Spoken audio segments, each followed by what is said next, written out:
Boa tarde, pessoal. Muito boa tarde nessa terça-feira. Hoje a gente está aqui para falar de Vale 3. Que desastre, hein, pessoal?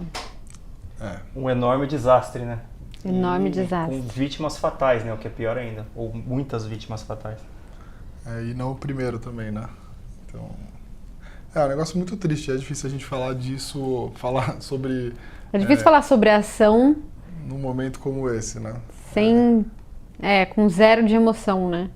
Mas também, por outro lado, no nosso papel de analista, a gente tem que tirar a emoção, porque o mercado não vai analisar emocionalmente a Vale. Na verdade, até vai, né? No começo tem aquele stop, a pessoa deságua a ação, mas não é pela parte emocional, é simplesmente pelo medo que eles têm de retaliação do governo, de multas, enfim.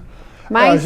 a gente pensou muito, né? Inclusive antes de falar sobre escolher a pauta desse programa e falar sobre o assunto, porque é realmente muito delicado, mas a gente foi muito questionado, né? Então as pessoas que nos seguem, acompanham a Nord, muitas delas têm posição relevante em Vale, e por isso que a gente resolveu colocar essa pauta hoje para poder dar uma explicação do que a gente pensa, né?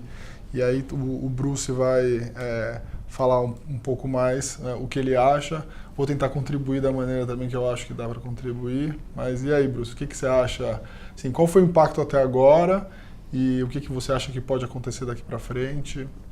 O que os investidores podem esperar e o que devem fazer? Boa pergunta. Mas eu acho basicamente assim, o negócio da Vale não mudou, né? Então, beleza, romperam 2 barragens, foi trágico, ela vai sofrer perdas financeiras gigantescas, não são nem perdas, né? Ela merece sofrer as perdas. A gente precisa primeiro entender se foi negligência, se foi porque eles tinham uma auditoria lá, fez uma auditoria alemã, que eu não lembro o nome, TÜV Sud, um negócio assim.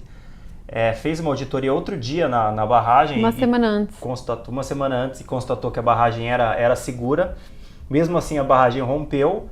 Então a gente precisa ver, aconteceu alguma coisa? Ou a auditoria foi feita de alguma forma, sei lá, ruim ou incorreta? Foi legal, né? Teve a auditoria deveria ser responsabilizada, né? Não sei. Então, se for auditoria responsabilizada, Vale, na verdade, não deveria, né? Porque... Ou então foi negligência, ou foi fraude, né? Até prenderam acho que 5 pessoas hoje pela manhã. O que saiu na imprensa é que foi uma fraude, né? nessa análise da auditoria. Então é difícil falar agora. O que a gente pode fazer é analisar se fosse 100% responsabilidade da Vale, qual seria o impacto financeiro na empresa e o que a empresa vai ser depois que passar esse turbilhão, né? Então hoje em dia você tem milhões de informações. Eu vi o jornal ontem, era só sobre Vale, né? Obviamente. Muito mais focado, obviamente, na perda humana, né? Nas vítimas do que na empresa. Mas a gente vai ver muita coisa ainda sobre a empresa, sobre essa auditoria, sobre a possível fraude, sobre quem fez a auditoria, sobre responsabilização da diretoria da própria Vale, né? Que até o nosso maravilhoso vice-presidente ontem comentou que poderia talvez culpar a própria diretoria da Vale, né? A gente vai ter que também ver o que a Vale vai fazer. A Vale já anunciou que vai pagar R$100 mil para as famílias, mas para eles é nada. Eles poderiam ter anunciado que vão pagar R$1 milhão para cada família, também para eles não seria tanta diferença. Então, eu acho que era legal. São vários pontos, né? O que aconteceu até agora com a ação? Assim, um dia antes, na sexta-feira tinha caído 8%. Na sexta o Brasil estava fechado, né? Então se a gente olhar só Brasil, aqui caiu 24% ontem, 24,5%, quase 25%. O que dá uns 70 bilhões de perda de mercado. Dá 70 bilhões de reais. E hoje como estamos? Hoje está subindo 3% ou 4%, sei lá, está recuperando um pouquinho. Então se ela cai 25%, é importante falar, ela precisa subir 32% para voltar ao mesmo nível, né? Então, quando ela cai, ela digamos, sofre mais para subir de volta. O custo foi 70 bilhões de reais. O que a gente ouviu falar até agora são 11 bilhões de reais de multas, de talvez prejuízo para a Vale, se for apurado que a culpa é dela, que a barragem rompeu, né? Que foi negligência, não sei. Então vamos chutar que foi o dobro, ela vai sofrer o dobro das multas, 22 bilhões de reais. Então a ação ainda caiu quase 4 vezes isso, né? 3 vezes e meia isso. Então acho que a queda foi muito relevante. E parece que quando teve também o desastre de Mariana, ela teve que pagar em 6 anos, né? E não de uma vez só. Sim. Então, esse custo, digamos, das multas foi diluído ao longo... Será, né, ainda diluído ao longo de 6 anos. Sim. Com certeza. Ninguém vai obrigar a Vale a pagar em 1 ano. Mas, final... se a Vale fosse obrigada a pagar em 1 ano, eles conseguiriam pagar tranquilamente. Porque na reunião com investidores desse ano, o próprio CEO da Vale, ou o diretor financeiro da Vale, anunciou que a Vale geraria de caixa mais ou menos entre 8 e 10 bilhões de dólares por ano. Isso dá mais ou menos, sei lá, 30 a 37 bilhões de reais mais ou menos, um chute. Então, mesmo se fossem aplicadas multas de 11 bilhões, 22 bilhões, até o triplo, 33 bilhões, a Vale conseguiria pagar isso em 1 ano. Além disso, a Vale baixou bastante a dívida dela. Então, a dívida dela estava em mais ou menos 4,5 vezes EBIT, né? É uma forma de olhar a dívida. Você olha quantas vezes a geração de caixa, o estoque da dívida é. Então, você imagina, então é 4 vezes, é tipo, em 4 anos de geração de caixa a empresa consegue pagar a dívida. Era 4 vezes e agora está em 0,8, então caiu bastante. É muito baixo, É muito baixo, principalmente para um negócio que nem o da Vale, né? Que é intensivo em capital, precisa comprar caminhão, precisa comprar... Mas isso reforça a capacidade de geração de resultado da empresa, né? Ou seja, ela é uma empresa que se alavancou bastante no ciclo, ela gera tanto caixa agora no pró-ciclo, né? Que ela conseguiu reduzir bastante o endividamento e o que ela gera de caixa hoje consegue pagar tranquilamente eventualmente uma multa, até uma multa 3 vezes maior, né? Então, assim, cabe ao analista financeiro nessa hora tentar fazer alguma conta para tentar chegar numa ideia de, bom, vale a pena dado que caiu, né? Considerando cenários A, B e C, cenários mais conservadores ou mais, vamos dizer assim, sei lá, a Vale ter que pagar 3 vezes a multa, se isso faz sentido, né? E aí se o negócio faz sentido como um todo, né? Se é uma empresa boa para se investir, não adianta só cair e o negócio não ter futuro, né? Então... É legal pensar assim, por que a Vale se alavancou até final de 2015? Porque ela investiu bastante numa mina que chama S11D lá no Pará, que a mina tem minério de altíssima qualidade. Esse minério de altíssima qualidade está sendo negociado com a China com um prêmio em cima do minério, entre aspas, normal. Então, a Vale está gerando tanto caixa assim, porque ela tanto tem essa mina agora gerando toneladas e toneladas de minério, a necessidade de reinvestimento lá é baixa, quanto ela vende esse minério com um prêmio, porque a China finalmente resolveu reduzir a sua emissão de gases poluentes, né? Então, com minério de mais alta qualidade, as siderúrgicas conseguem produzir aço poluindo muito menos. Por isso que o preço do minério da Vale está negociando com um prêmio na China. Então, a Vale está gerando muito caixa, entre 8 e 10 bilhões, como foi anunciado nessa reunião que eu falei, de dólares por ano. O que pegando o preço da ação de hoje, a Vale poderia, se ela pegasse toda essa geração de caixa e pagasse em dividendos, seria entre 13% e 16% de dividendos, né? Que é muito de alto. Dividend yield, que a gente muito chama. Alto, né? O que é... Ainda mais para um negócio desse tipo, né? Pensando num CDI a 6,5, 3 vezes o CDI. É importante, eu acho que Quase voltar 3 talvez no assunto que a Marília falou no começo do programa, que é por que uma ação cai 24%, né, de um dia para o outro? É claro, tem, primeiro, o impacto do fundamento, né, que as pessoas olham e falam, aquele negócio está perdendo valor de alguma maneira, tentam estimar quanto que isso pode ter de impacto, né? A gente gastou muito tempo lendo não só das notícias e tal, mas também relatórios de especialistas.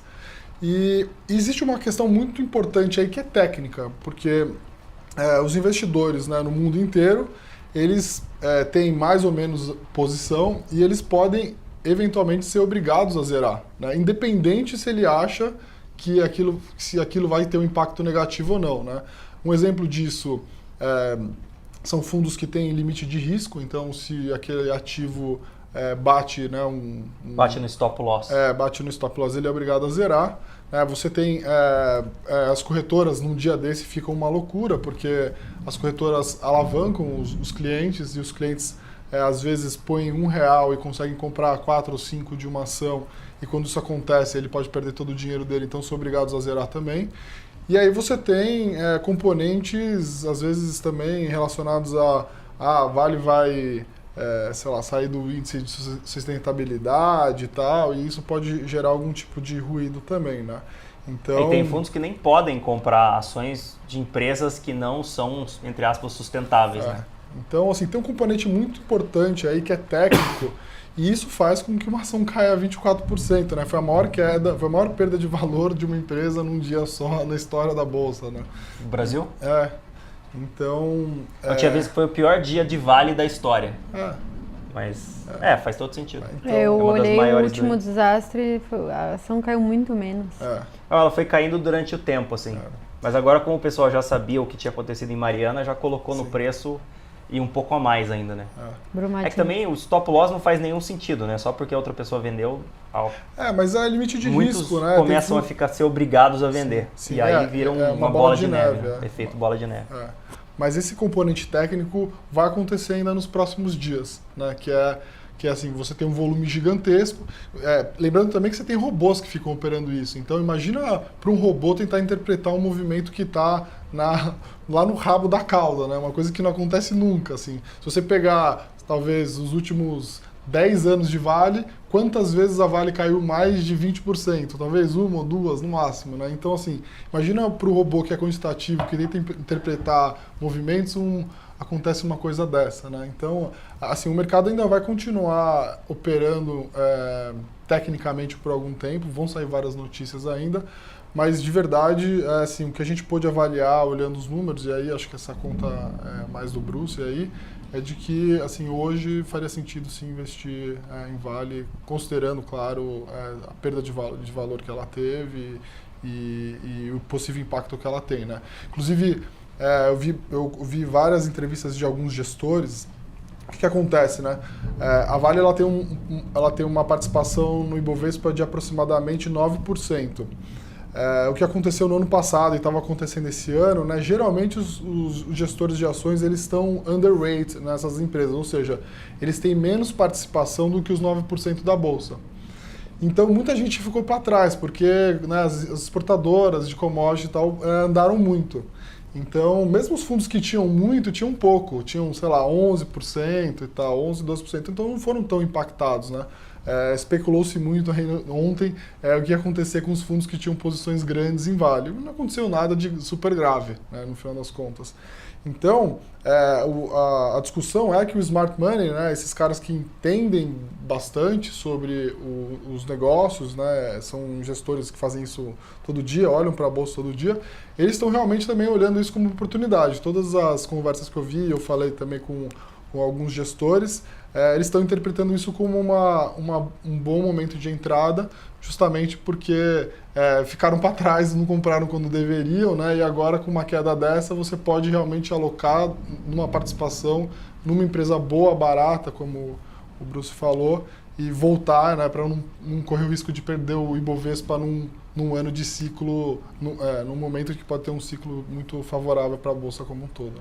Né? Isso é interessante, tipo, apesar de Vale estar gerando uma tonelada de caixa, né, gerando entre 8 e 10 bilhões de dólares por ano de caixa, o negócio de Vale eu não acho bom, porque ela depende muito de China, depende muito desse prêmio no minério de ferro, então depende muito do ciclo de commodities, depende muito do crescimento chinês, infraestrutura chinesa, coisas que a gente não consegue compreender do outro lado do mundo. A gente não tem, o que a gente chama, entre aspas, de edge no mercado financeiro. A gente não tem nenhuma vantagem competitiva em negociar alguma coisa que depende de outra coisa do outro lado do mundo.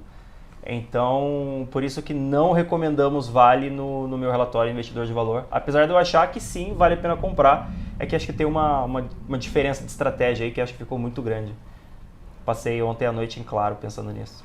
Eu acho que também vale a pena reforçar que essa é uma análise financeira, né? A análise emocional é igual, acho que para mim, para você, para todo mundo, que foi uma tragédia. A gente ainda não sabe quem foram os responsáveis, é o que o Bruce estava falando. Foi feito uma semana antes como é que fala, assim, foi feita uma auditoria por uma empresa alemã. Então, assim, as apurações vão ser feitas e, com certeza, e depois de toda comoção nacional, com certeza os culpados vão pagar por isso, né? Ou deveriam pagar por isso. A análise que a gente faz aqui é financeira, né? Assim, se for uma análise emotiva, provavelmente outras pessoas estariam fazendo em outros tipos de programa, tá? Esse programa é um programa sobre análise financeira e sobre ações e sobre investimentos em geral. O que a gente está tentando passar aqui é que a queda de 25% nos preços da Vale fizeram com que a ação, numa conta puramente financeira, ficassem muito atrativas, tá? Então a recomendação é uma forma de você comprar uma empresa barata. Se você acha que você não compraria esse tipo de empresa, você tem na sua cabeça que a empresa foi culpada e criminosa e não compraria de jeito nenhum pelo motivo de ética, você tem a sua razão, você é livre para fazer o que você quiser e manifestar os seus investimentos da forma que você preferir, cada um na sua, tá certo? Então, a análise que a gente está fazendo é uma análise financeira do ponto de vista financeiro. Lembrando assim, sem envolver tipos de desastre, né, existem vários outros casos de outras empresas, óbvio que menos grave, esse foi um caso super grave, né? E é importante de novo reforçar que a gente não sabe ainda quem foi o culpado. Então, se é que teve um culpado. Se é que teve um culpado. Pode ser que a auditoria tenha sido bem feita, a Vale fez tudo certinho, seguiu as leis, mas... Sim.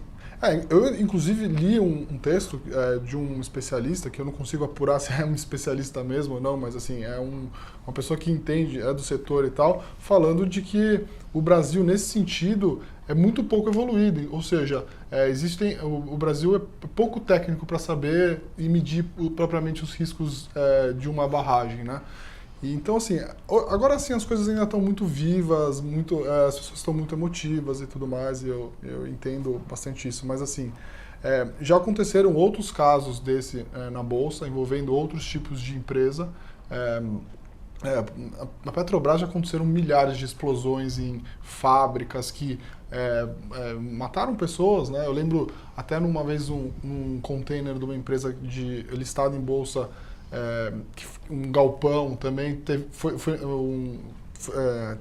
teve negligência e aí morreram pessoas e tal. A gente aqui não está querendo, pelo amor de Deus, fazer nenhum tipo de juízo de valor e nem tentar fazer uma coisa oportunista, né? A gente está só olhando porque, né, a gente olha para ativos financeiros e as pessoas detêm essas posições, inclusive isso impacta o bolso das pessoas, né, de uma maneira ou outra. Então a análise porque como é uma empresa que é responsável por 9% do índice, quem replica o índice e investe na bolsa de forma passiva, por exemplo, no BOVA11, automaticamente está investido em 9% de Vale. Sim. É verdade? Inclusive... E em muitos outros índices, né? Não, e não só em índices, vou lembrar bem uma Ou coisa. fundos. Vou lembrar bem uma coisa, você pode não investir em Vale diretamente, mas você não sabe se o fundo que você investe em Vale.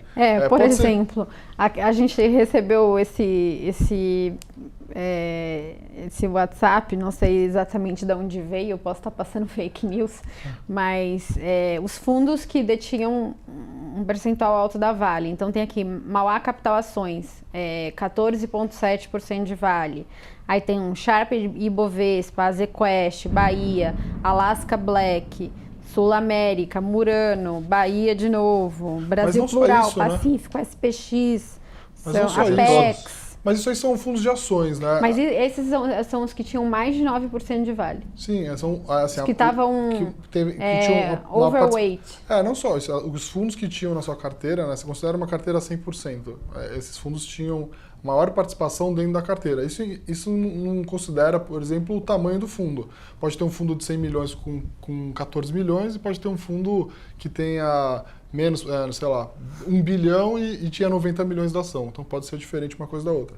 Mas a gente tem que lembrar também que não são só os fundos de ações que têm participação nas ações da Vale, né? Então, fundos multimercados têm... Fundos de pensão. Fundos de pensão têm participação na Vale, né? Inclusive, para quem investe nos fundos de pensão da empresa onde trabalha e tal, pode ter sofrido alguma repercussão em Quantos relação a isso. empregados Não, a muito Vale provavelmente emprega? tem Quantas Vale. pessoas a Vale emprega? Não faço Um ideia. monte. Quantas famílias a Vale sustenta com os salários pagos? Quantas pessoas comem porque a Vale paga os respectivos salários das famílias? Pois é, devem Milhares, ser milhares. um monte. Mas aí tem um detalhe também, porque os fundos multimercado hoje eles estão muito ativos em bolsa. Então os fundos multimercado também 73 mil. 73 mil famílias são sustentadas com os salários pagos pela Vale. Quanto imposto a Vale paga para o governo conseguir investir em saúde e educação mal e porcamente, mas aí é um problema do governo.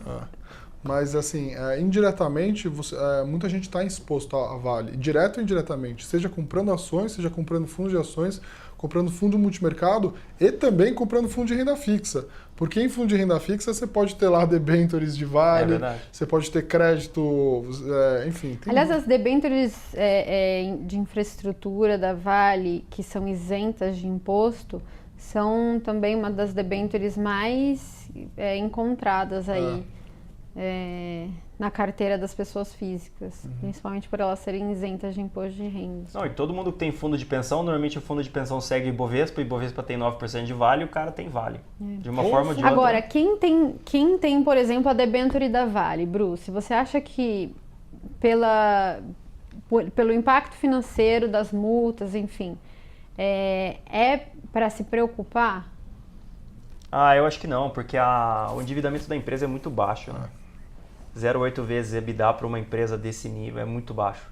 Então não me preocuparia. Apesar disso, as agências de rating, eu vi ontem à noite no jornal, estavam rebaixando a Vale, então estavam rebaixando a nota de crédito dela, então provavelmente o crédito, se você tem uma debênture de Vale, provavelmente você vai perder dinheiro na marcação ao mercado dessa debênture.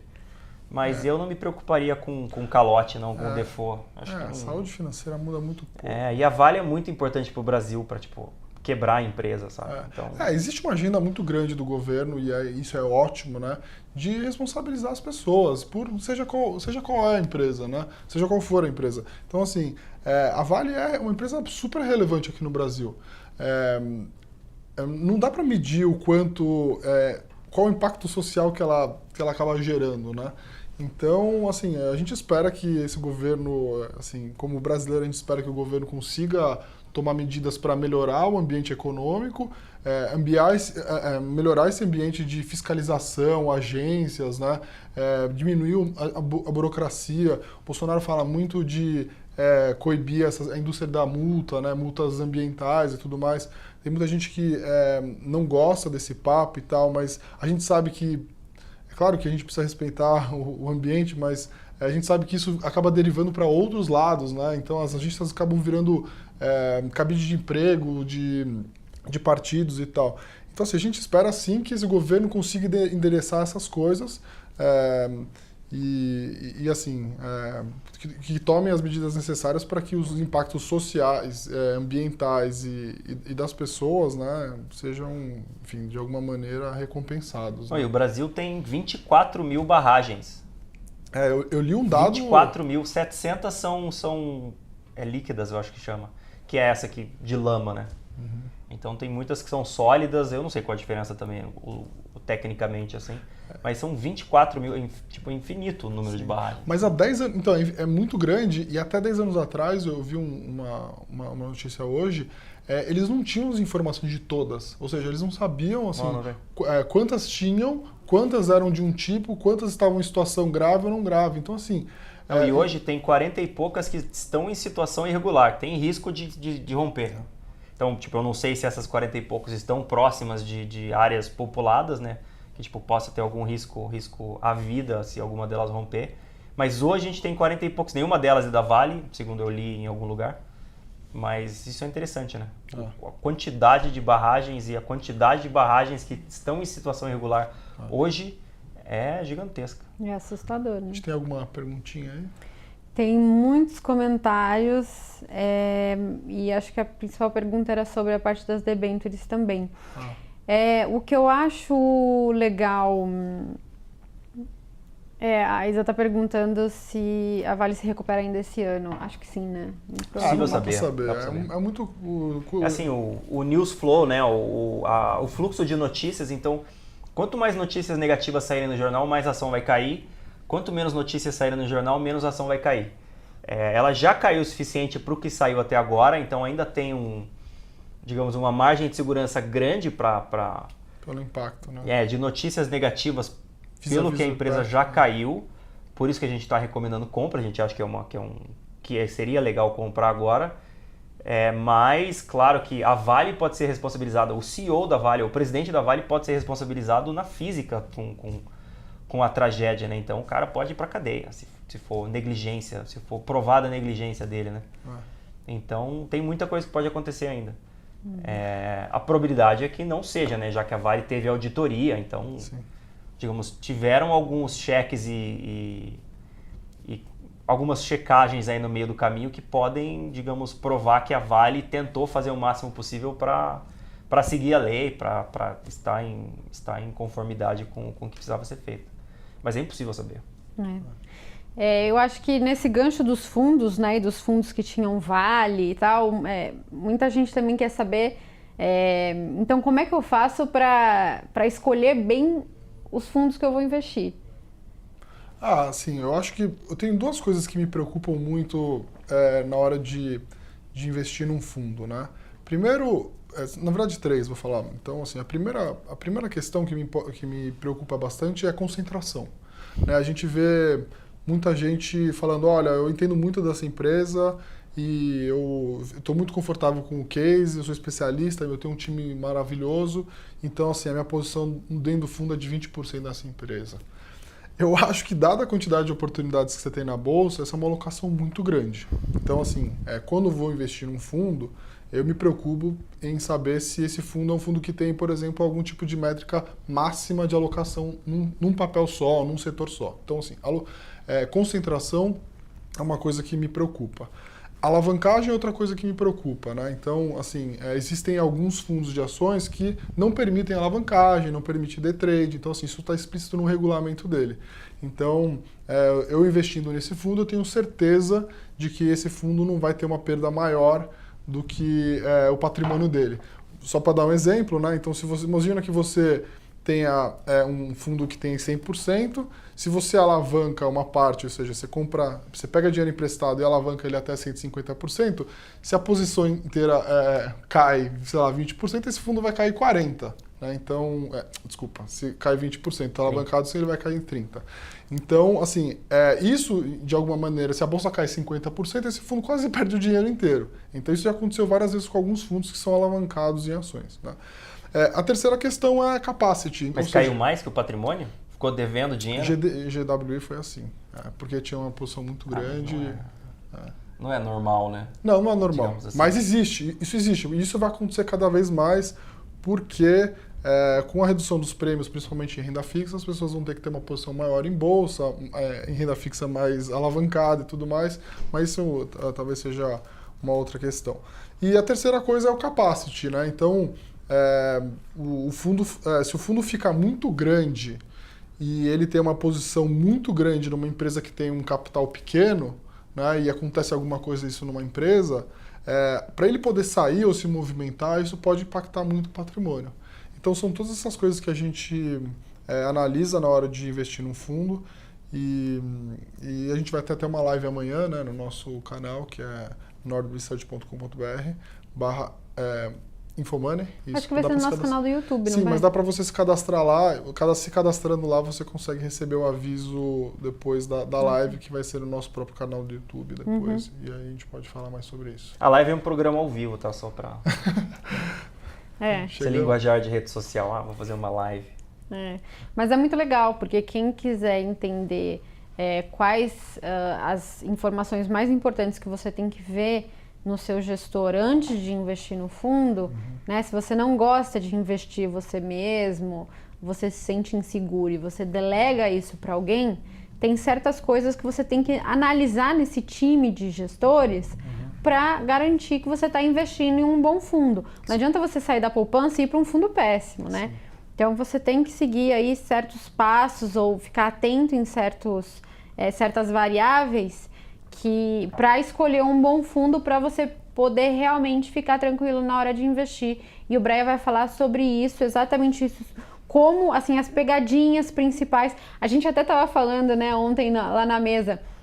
Poxa, tem gente que analisa fundo olhando performance.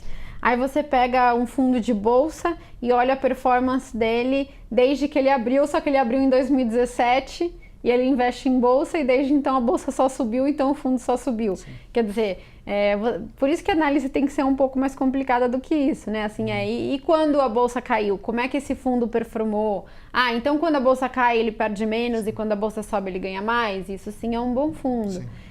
Enfim, tem uma série de variáveis e o Bre vai falar exatamente sobre isso e tudo sobre como escolher os melhores fundos para você, e no final você vai dar uma recomendação de fundos, né, Bre? Vou.